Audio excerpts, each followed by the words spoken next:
시청자 여러분 안녕하십니까? 헬로티비 뉴스입니다. 진관사 태극기를 아시나요? 일제강점기 당시 일장기 위에 그린 태극기입니다. 서울 은평구에 있는 진관사에서 발견돼 진관사 태극기라는 이름이 붙여졌는데요. 광복 80주년을 맞아 진관사 태극기가 우리 민족의 저항과 독립의지를 상징하는 역사적 유물로 다시 주목받고 있습니다. 손성혜 기자입니다. 일장기를 먹물로 누르며 태극 문양과 사괴를 그려넣은 진관사 태극기.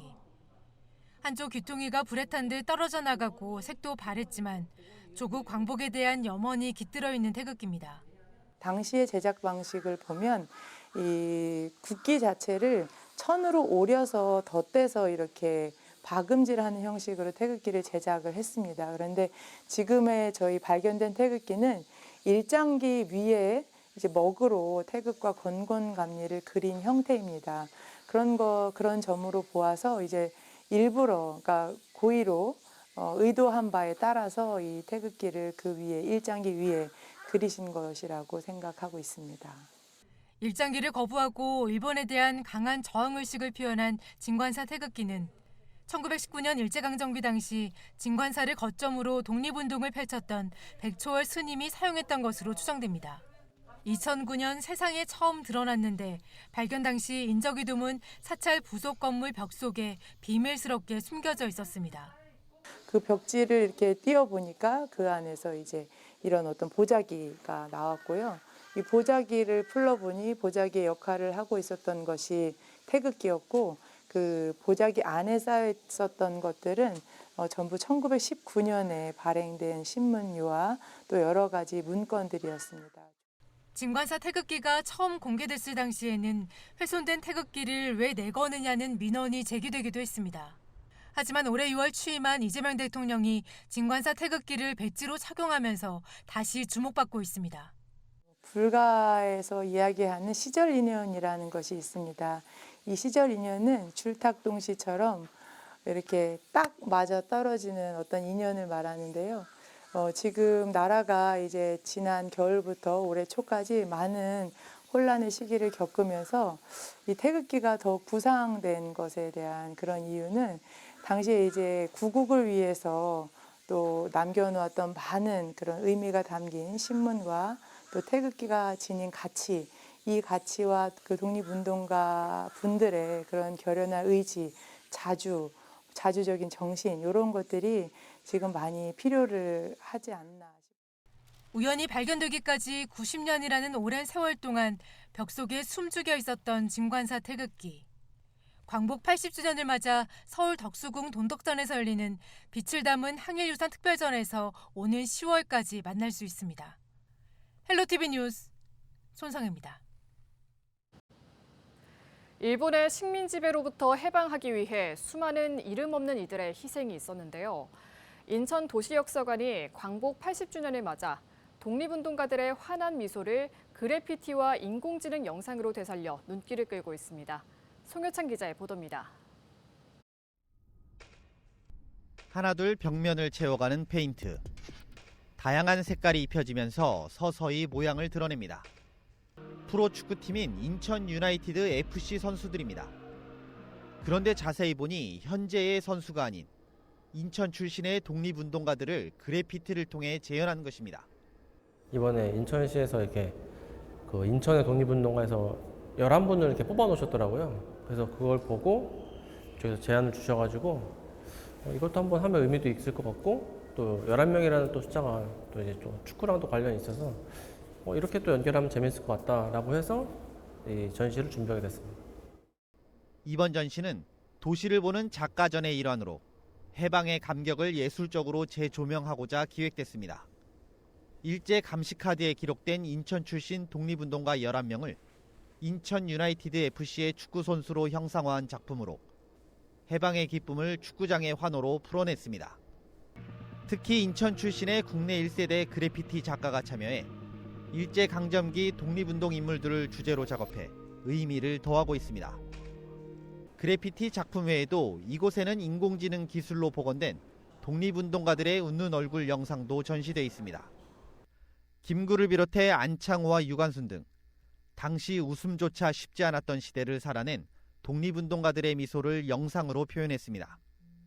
작품을 보는 관람객들에게도 깊은 울림을 주고 있습니다. 인천에서 저렇게 활발하게 활동을 했던 독립운동가분들이 있었다는 것에 대해서 놀랐고, 그런 분들도 중요한 역할을 했던 만큼 기억이 되어야 한다는 것에 대해서 한 번 더 상기시킨 그런 전시가 되었던 것 같습니다. 광복의 기쁨을 축구장의 함성과 인공지능 영상을 통해 생생하게 느낄 수 있는 이번 전시회는 오는 24일까지 인천도시역사관에서 진행됩니다. 헬로티비 뉴스 송유창입니다. 미국으로 망명해 독립운동을 하던 문양목 선생이 120년 만에 조국으로 돌아왔습니다. 문양목 지사는 미국에서 독립운동 단체를 결성하는 독립운동에 앞장섰던 인물인데요. 정호석 기자가 보도합니다. 충남 태안 출신인 문양목 선생. 동학군 패전 후 을사늑약이 체결되자 지난 1905년 미국 하와이로 망명했습니다. 샌프란시스코로 이동한 후에는 대한인민국회의 전신인 대동부국회를 결성했습니다. 또 일본의 한국 침략은 정당하다고 발언한 스티븐스 대한제국 외교고문을 사살한 장인환, 전명은 의사의 재판 후원회를 결성해 구명운동에 앞장서기도 했습니다. 이후 대한인민국회 총회장을 지내고 군인을 양성하는 등 일생을 독립운동에 헌신했습니다. 정부는 문양목 선생의 공로를 인정해 지난 1995년 건국훈장 독립장을 추서했습니다. 학교도 세우고 언론가로서 교육가로서 평생을 돌아가실 때까지 고국을 독립을 위해서 헌신하신 그런 분이십니다. 1940년 서거하면서 해방된 조국 땅에 묻어달라는 유언을 남긴 문양목 선생. 문양목 기념사업회와 성일종 의원, 지자체와 정부가 유해봉안을 위해 수년간 유족과 미국 주정부를 설득했습니다. 많은 사람의 노력 끝에 지난 12일 한국으로 돌아와 대전 현충원에 안장됐습니다. 미국을 떠난 지 120년 만입니다. 태안에 계신 기념사업회 또 종친회 이런 분들이 애를 많이 쓰셨고요. 문양목 선생님 사모님이 여기에 잠들어 계세요. 그래서 함께 모셔서 국립묘지에 안장해드리는 이 마지막 일이 남아있다고 말씀드렸습니다. 이 부분은 곧바로 정부에서 나서서 아마 이 부분까지도 마무리가 될 겁니다. 문양목 선생의 고향인 태안에선 유해봉안을 기념해 환영음악회가 열렸습니다. 이와 함께 생가터에선 기양 추모제를 진행했습니다. 유적회와 그리고 추진위원 측과 협의를 해서 앞으로 추모관을 운영한다든지 여러 가지 부분에서의 그 선생님의 높고 큰 뜻을 오래오래 기리고자 우리가 여러 가지 유업을 달성하기 위해서 힘을 쏟을 예정입니다. 미국에서 독립운동을 하며 항일 정신을 이어간 애국지사 문양목 선생. 광복 80주년이라는 뜻깊은 해를 맞아 조국 땅에 돌아온 그의 정신이 다시 한번 광복의 의미를 되새기게 하고 있습니다. 헬로티비 뉴스 정우석입니다.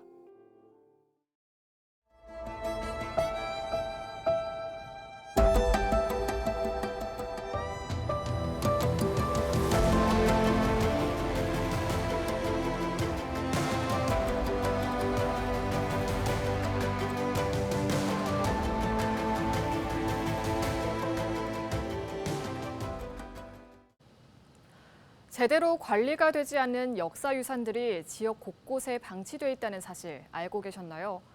지역에 남아있는 항일 흔적을 지키려는 움직임도 있습니다. 강원도 춘천에서는 한 시민단체가 자발적으로 모여 독립운동가 묘역을 정비하는 등 유산 지킴이 활동에 나서고 있는데요.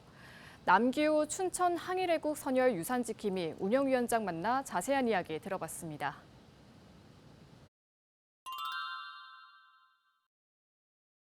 우리 지역 전체를 아우르는 그런 춘천이 과거에 이랬어. 우리가 대일 함경기 기간에 춘천 사람들은 어떻게 했어. 이런 것들을 후대를 살아가는 사람들이 기억하고 확인을 해야 되잖아요. 그 창립의 목적은 우리 지역에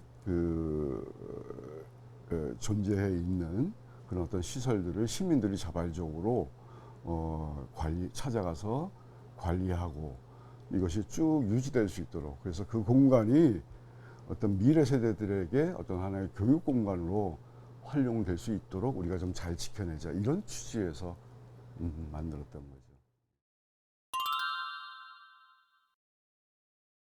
그래서 그런 시설들을 돌보는 것, 훼손되었는지 어디가 문제가 있는지 이런 거를 직접 모니터링하고 가서 돌보는 작업이 1차적인 관계 작업이고요. 묘에 가서 벌초를 한다든가 제초 작업을 한다든가 뭐 비석을 닦는다든가 또 훼손된 부분이 어떤 것이 있는가 이제 파악하는 그 돌봄이 1차적인 거고요. 그래서 지자체와 협업을 한다는 관점에서 저희가 모니터링하는 것들을 시와 같이 논의하고, 그래서 시가 이런 부분들은 해야 됩니다라고 건의드리고, 이런 모니터링 작업을 해야 될 거고요. 그래서 이제 조례가 좀 필요할 것 같아요. 그러니까 시에서도 어쨌든 행정이라고 하는 것은 어떤 근거를 가지고 움직이는 것이잖아요. 그러다 보니까 거기를 춘천시가 예산을 들여서 1년 365일 손길을 관리를 해야 될 그런 어떤 근거가 없으신 것 같아요. 조례가 만들어지면 말씀드린 것처럼 그 조례에 근거해서 어떤 그 지자체의 어떤 책임을 물을 수 있고 요구할 수 있고 이제 그렇게 되겠죠. 경북 안동은 전국에서 가장 많은 독립유공자를 배출한 지역인데요. 나라를 위한 희생과 헌신의 뿌리는 어디서 비롯됐을까요? 홍하영 기자입니다. 붉게 녹슨 철과 거친 나무. 뭔가 엉성해 보이는 이것은 60만세 운동을 주도하다 일본 경찰에 잡혀 옥사한 권오설 선생의 관입니다. 일본은 고문의 흔적을 감추기 위해 함석을 입힌 관에 선생의 시신을 넣어 고향으로 보냈고, 가족들은 얼굴조차 확인하지 못한 채 아버지 권술조 씨만이 아들의 죽음을 확인해야 했습니다. 아버지는 참담한 마음을 긴 제문에 담았습니다.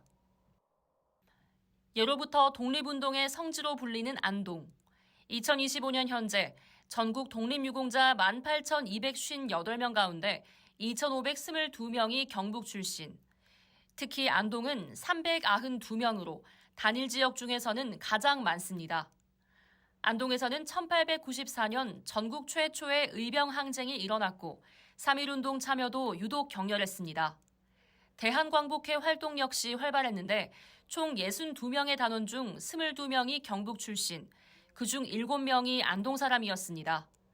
전문가는 그 배경에 퇴계학을 중심으로 한 인적 네트워크를 꼽았습니다.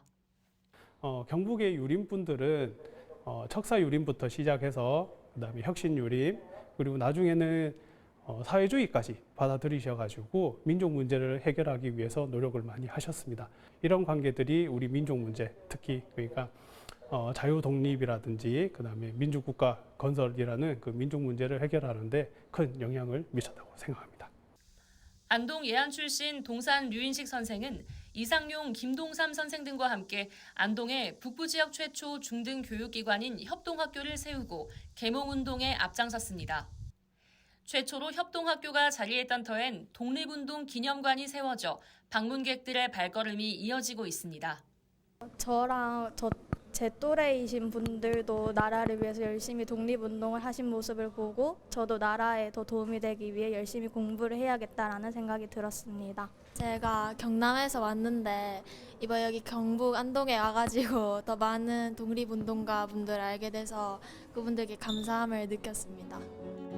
피와 눈물로 나라를 지킨 독립운동가들. 그들의 뜻을 함께한 이들이 있어 우리는 오늘 광복 80주년을 웃으며 되새기고 있습니다. 헬로티비 뉴스 홍하영입니다. 경남 창원에서는 광복 80주년을 맞아 독립운동의 역사를 한눈에 볼 수 있는 전시회도 열렸다고 하는데요. 광복절을 맞아 시청자 여러분의 많은 관심 부탁드립니다. 저희가 준비한 소식은 여기까지입니다. 시청해주신 여러분 고맙습니다.